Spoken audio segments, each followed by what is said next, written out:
Bem, pessoal, aula 2, unidade 6, vamos falar sobre reações, tipos de reações. Essas reações elas podem ser reações ativas e reações reativas. Vamos entender cada uma delas, né, e como é que elas funcionam e como que a gente pode utilizar esse tipo de reação a nosso favor. Tá certo? Então, na rede social, o que a gente busca? Lembre, em primeiro lugar que eu falei, a gente busca um engajamento. Como é que a gente consegue esse engajamento? Através de interações. Essas interações elas podem vir através de curtidas, através de compartilhamentos, através de comentários, né, de salvamentos. Isso são métricas básicas aí de rede social, levando em consideração o YouTube, levando em consideração as principais redes sociais do mercado. E a forma que eu respondo a essas interações, ela vai construir ou vai destruir o meu posicionamento digital, tá?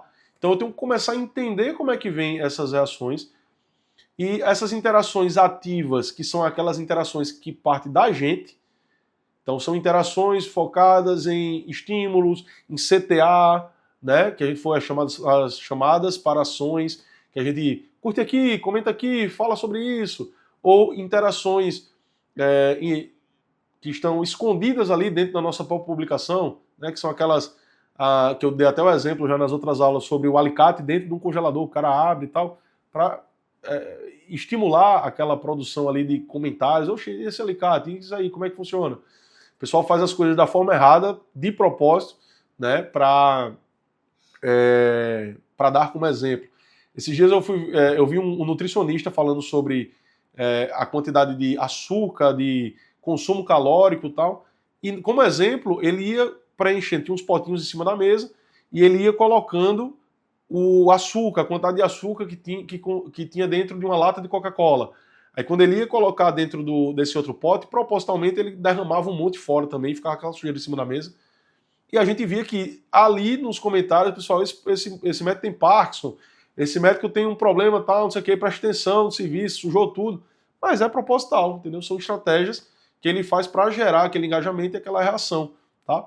Mas voltando aqui para os tipos de interação, a gente tem aquela interação ativa, que é quando parte da gente, com nós, produtores, nós, empresa que a gente está representando, enfim.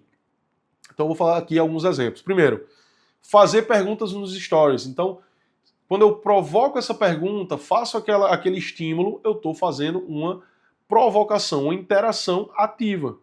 Tranquilo? Então, quando eu faço uma resposta aos meus seguidores, eu estou fazendo uma comunicação também, uma interação ativa. Está partindo de mim fazer essa comunicação.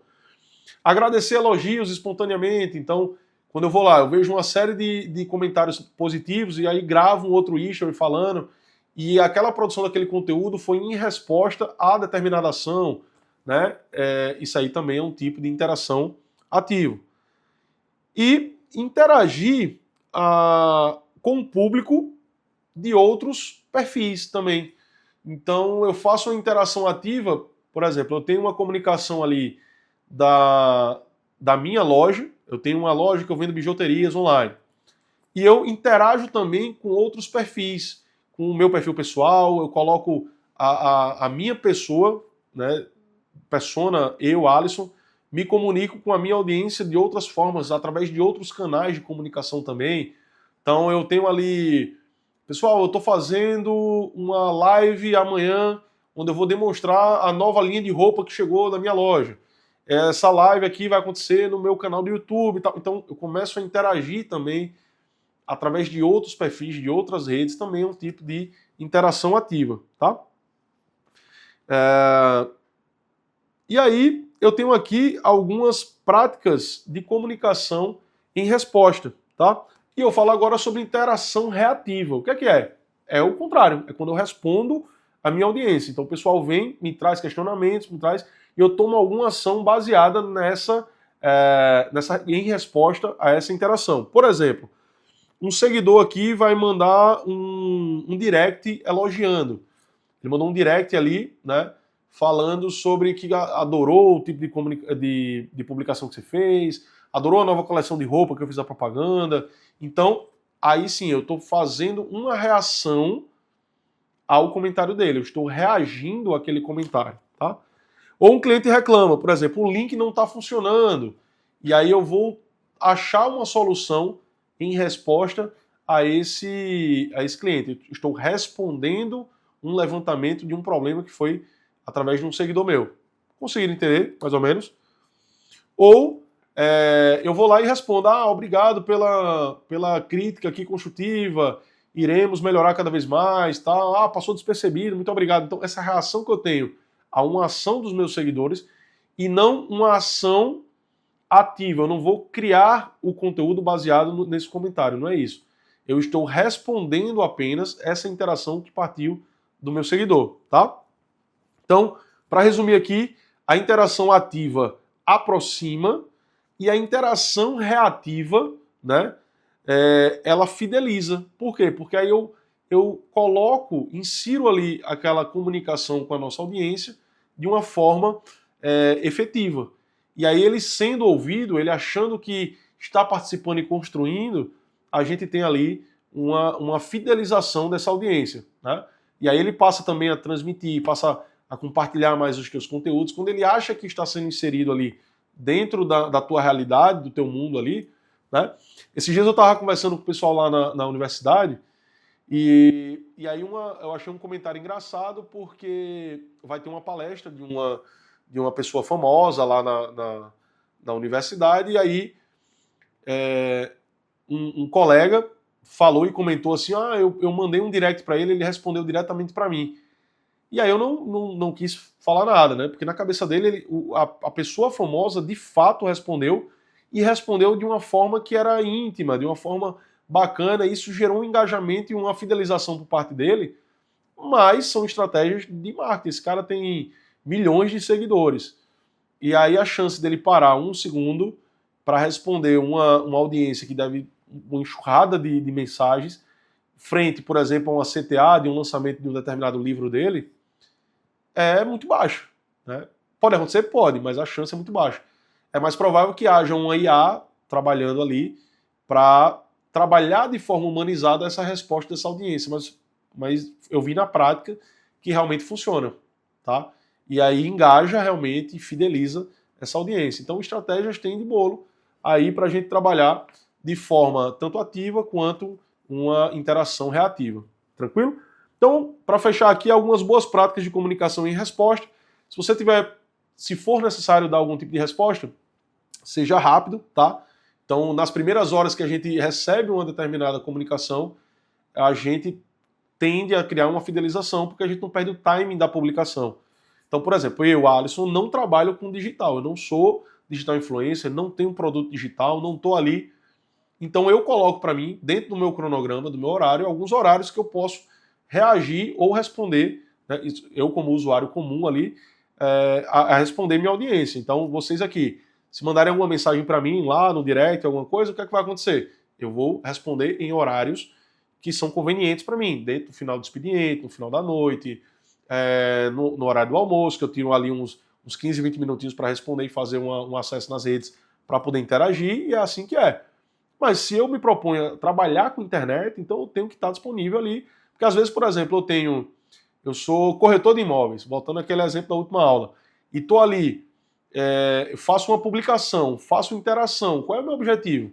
E eu trabalho com a internet ali. É trazer cliente, captar cliente. Então, às vezes, eu tenho um cliente, um lead que mora fora do Brasil. Olha só, aí o cara está em um fuso horário diferente. Ele está 4 horas a menos. E aqui, em João Pessoa, foi meia-noite. Aí você, teoricamente, você está dormindo. Mas 4 horas a menos dá o que ali? Umas 6 horas? 8 horas da noite, né? Então você está ali 8 horas da noite em qualquer outro lugar e aqui é meia-noite. E o cara vai e fala contigo, aí tu não responde. Nesse time aí que tu não respondeu, ele com certeza mandou mensagem para outro que respondeu e deu uma atenção que ele esperava. Então, se eu me proponho a fazer determinada ação e trabalhar com isso, ok. Se não é meu game, se não é o que eu estou trabalhando, se não é a minha ação, então não tem problema eu ter esse lapso de tempo, tá? Mas normalmente quando eu trabalho com a internet, a fidelização e o objetivo ali ele vai ser cumprido mais rápido se eu responder a minha audiência de forma rápida. Seja empático, ou seja, se coloque sempre no lugar do outro quando eu for fazer essas respostas. Então, às vezes uma pessoa não está bem e comenta uma bobagem, comenta alguma outra coisa, E aí você tem que ter aquela paciência de lidar, se colocar no lugar da outra pessoa para dizer, ó, o que é que você acha disso aqui? O que é que você acha disso? Sempre de forma respeitosa, né? Se ele não estiver ali te desrespeitando, falando nada, e aí responde de forma empática, se coloca no lugar da outra pessoa e tenta achar uma resposta mais adequada para aquela determinada solução. Adapte o tom também, né? A comunicação ela pode ser diferente para várias idades, para várias situações. Eu faço uma brincadeira, por exemplo, com minha esposa, que sempre que uma criança ela te pergunta alguma coisa, o mais recomendado, antes de você responder essa resposta da criança, é você perguntar para ela o que é que ela acha e o que é que ela entende que é isso que ela está perguntando. Porque às vezes a resposta que eu dou para ela e o meu entendimento, minha vivência, não é a mesma vivência da criança. Uma criança que tem 6 anos, por exemplo, 7 anos ali, me pergunta uma coisa.